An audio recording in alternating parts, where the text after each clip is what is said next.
وابنه الكريم وبارك وسلم صلاة وسلاما عليك يا رسول الله صلى الله تعالى عليك وسلم.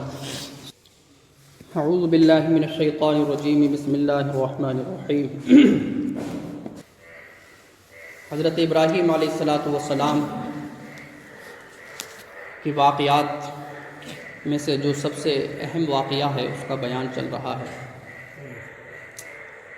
فلما بلغ معه السعي قال يا بني إني أرى في المنام أني أذبحك فانظر ماذا ترى. اور جب وہ اپنے والد کے ساتھ چلنے پھرنے کے قابل ہو گئے، قال یا بنیا، تو حضرت ابراہیم علیہ السلام نے ارشاد فرمایا کہ اے میرے پیارے لختے جگر، انی ارا فی المنام انی اذبحک فانظر ماذا ترى، یقیناً میں خواب میں دیکھ رہا ہوں کہ میں تجھ کو ذبح کر رہا ہوں. فانظر ماذا ترى، تو تو بتا کہ تیری کیا مرضی ہے. قال یا ابتی افعل ما تؤمر، حضرت اسماعیل علیہ السلام نے جواباً عرض کیا کہ اے میرے والد گرامی، آپ وہ سب کر گزریں جو آپ کو حکم دیا جا رہا ہے.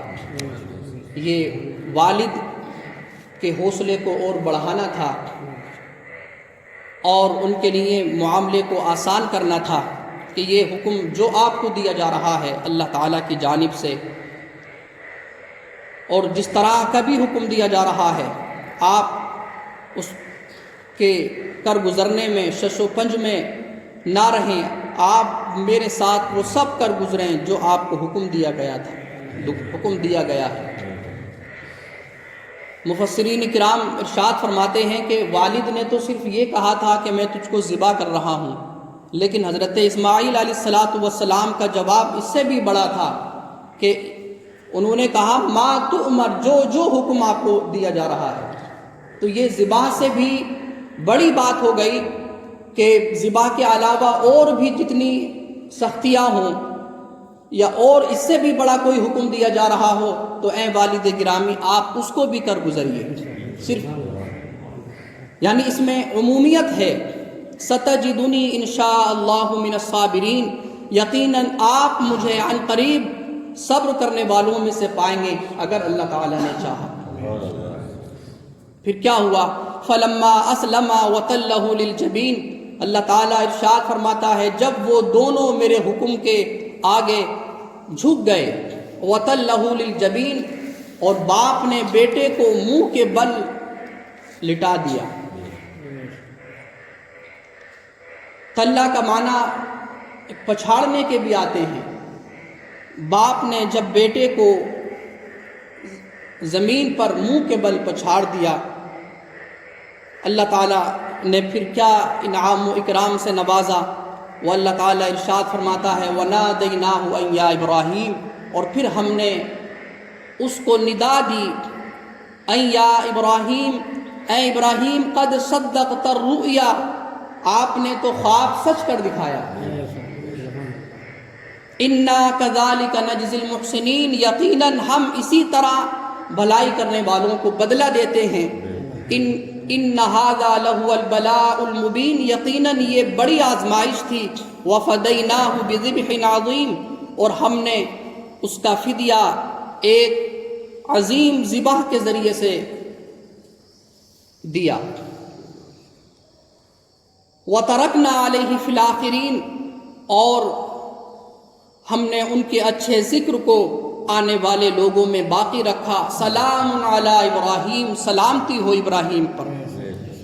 کذالک نجزی المحسنین، اسی طرح پھر اللہ تبارک و تعالیٰ نے تاکیدی طور پر ارشاد فرمایا نجزی المحسنین، ہم احسان کرنے والوں کو، بھلائی کرنے والوں کو اسی طرح کا بدلہ دیتے ہیں. انہ من عبادنا المؤمنین، یقیناً وہ ہمارے مومنین بندوں میں سے تھا. وبشرناہ باسحاق نبیا من الصالحین، اور ہم نے ان کو بشارت دی اسحاق کی، وہ نبی تھے اور صالحین میں سے تھے.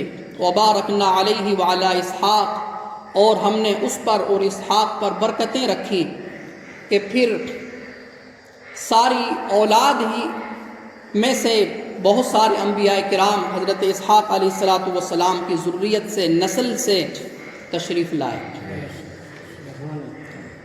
ان آیات کریمہ میں اللہ تبارک و تعالیٰ نے اس اہم منظر کو بیان فرمایا ہے کہ جس منظر کو سننے کے بعد آنکھیں بھی نم ہوتی ہیں، دل بھی نرم ہوتا ہے، اور اللہ تبارک و تعالیٰ کے لیے بڑی سے بڑی قربانی کا جذبہ پیدا ہوتا ہے۔ یہاں پہ ہمیں سمجھنا یہ ہے کہ حضرت ابراہیم علیہ الصلاۃ والسلام کی زندگی کا تو صرف یہی واقعہ ہمارے سامنے نہیں ہے، آپ کی زندگی کا صرف یہی کارنامہ نہیں ہے، بلکہ آپ کی زندگی کے اور بھی واقعات ہیں، ان کی زندگی کے اور بھی بڑے کارنامے ہیں، لیکن ہم نے اس آپ کے کردار کو اپنا لیا ہے جو قربانی کا ہے، اس کو بھی ہمیں اپنانا چاہیے، یہ بھی واجب ہے اور یہ بھی سنت ابراہیمی ہے۔ لیکن کیا سنت ابراہیمی صرف یہی ہے؟ سنت ابراہیمی اور بھی بہت ساری باتیں ہیں جو آپ اس سے پہلے سنتے چلے آ رہے ہیں، اور بھی واقعات ہیں جو ابھی ہم نے نہیں سنے ہیں۔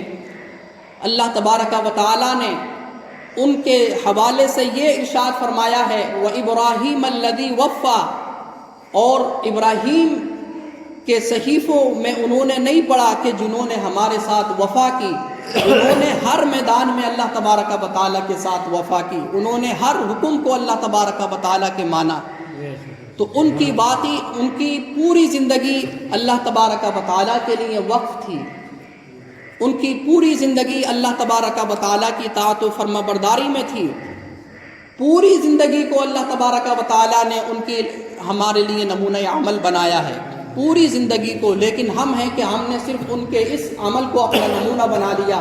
باقی نماز ہے، نماز کی بھی تو وہ دعوت دینے والے تھے۔